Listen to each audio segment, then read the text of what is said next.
Assalamu alaikum.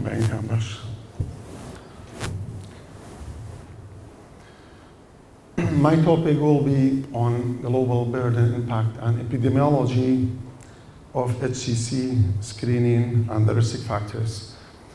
HCC accounts for around 906,000 new cases and around 830,000 deaths globally each year, which is the third most common deadly cancer worldwide. It is the sixth most diagnosed cancer globally. Liver cancer ranked among the top 3 causes of cancer death in 46 countries in 2020. The number of people diagnosed with or dying from the liver cancer, that is why incidence and the mortality cases globally could increase by more than 55% between 2020 and 2040 if the current rates do not change. East Asia and Sub-Saharan Africa have the highest incidence rate globally. Asia encompasses 72% of all global cases of HCC. Incidence varies by region due to differences in risk factor prevalence. This is one of the dangerous points, that the change in etiology of the HCC have greatly changed all over the world, shifting from viral hepatitis to metabolic and alcoholic-related disease. Previously, in the last decades, the main causes of HCC was from viral hepatitis, from hepatitis B and C, but recently and in the future, the main causes are due to MASL. MASL is the previously named NASH, which is the abbreviation of metabolic dysfunction associated steatotic liver disease. This could be explained by the lifestyle modification, a large number of obesity and diabetes, metabolic syndrome, and so on. And the decreasing number of hepatitis B and C could be explained, or better explained, by very good program for vaccination against hepatitis B, a good eradication for hepatitis B and C, B a little bit less than the C, and so on. So, muscle-related HCC has increased from 5% to 23.9% in the recent years. So the future expectation will be more cases of muscle in regard of the previous years. Regarding demographic patterns, HCC affects male more than females. It's around 2 to 4 times common in male patients. Peak incidence at 60 to 65 years in high-risk regions like in Asia and Africa. Peak incidence at 75 years in low-risk regions. Asia, 72% of global cases shifting from viral hepatitis to muscle as a primary cause. Western countries, muscle is now the fastest growing causes of HCC.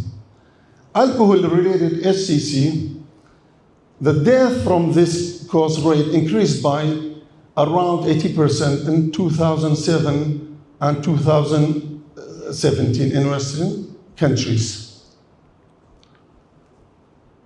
Projected 86% increase in HCC cases in China from 2016 to 2030.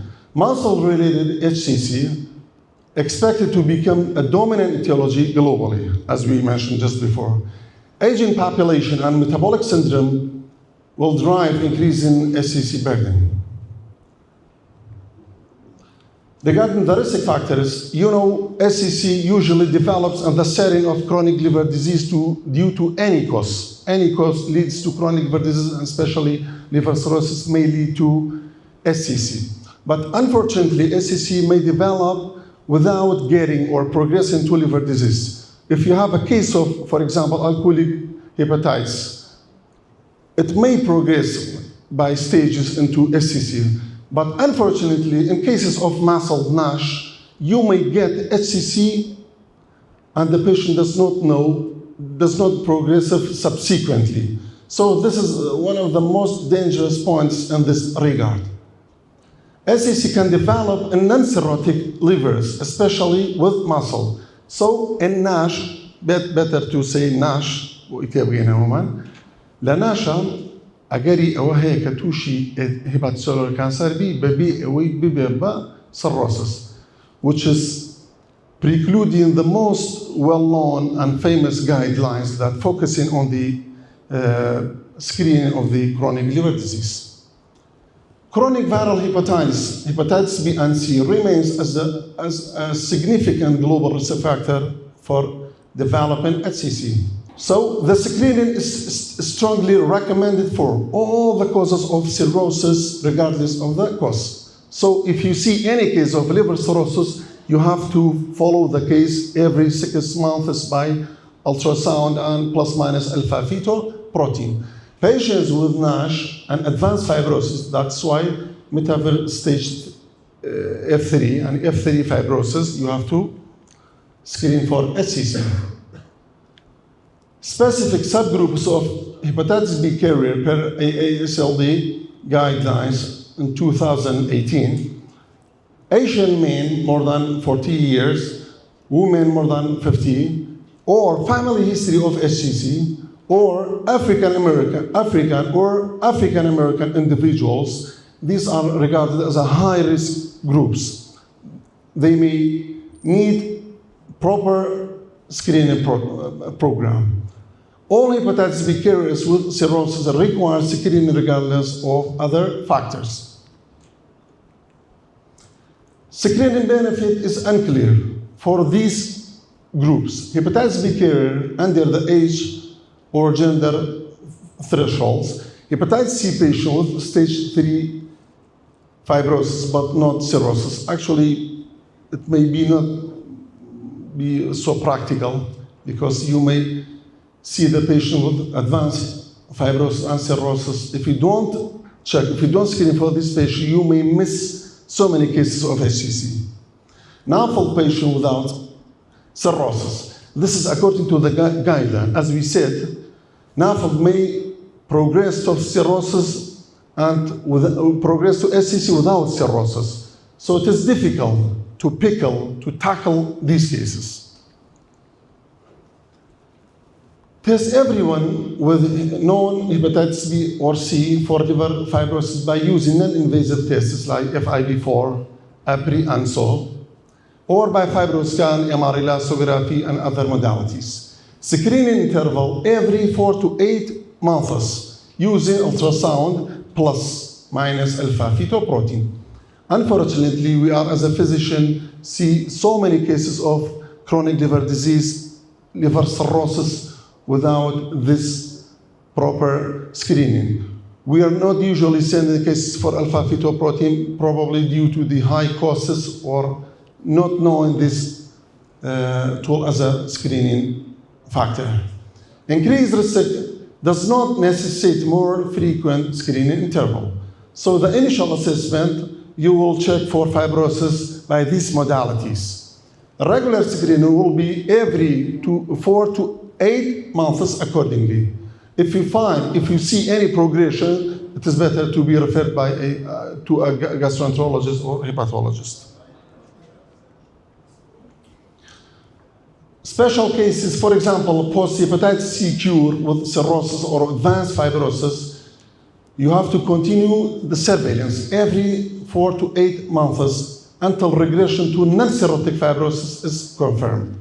So there is still risk for getting HCC in this population. Hemophilia patients infected with hepatitis C or hepatitis B follow the same screening criteria as the general population.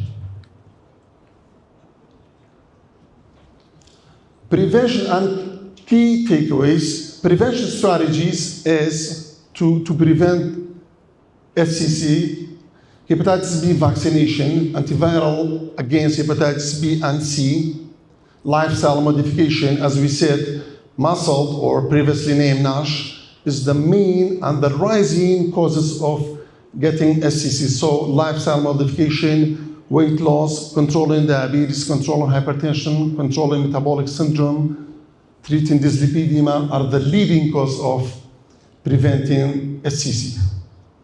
All cirrhosis patients require SCC screening regardless of etiology.